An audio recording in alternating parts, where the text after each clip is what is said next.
का जादुई जन्मदिन। एक बार का जिक्र है।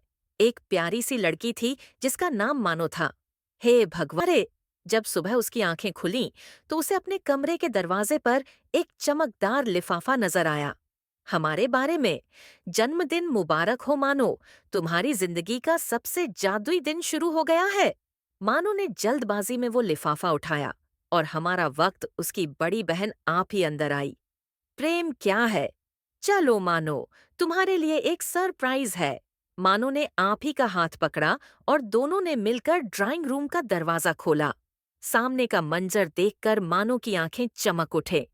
पूरे घर को गुब्बारे, रोशनी और फूलों से सजाया गया था। छोटा भाई हुरैरा खुशी से उछल रहा था और जोर से चिल्लाया, "अप्पी बुड्डाए मनू!" मामी और पापा दोनों ने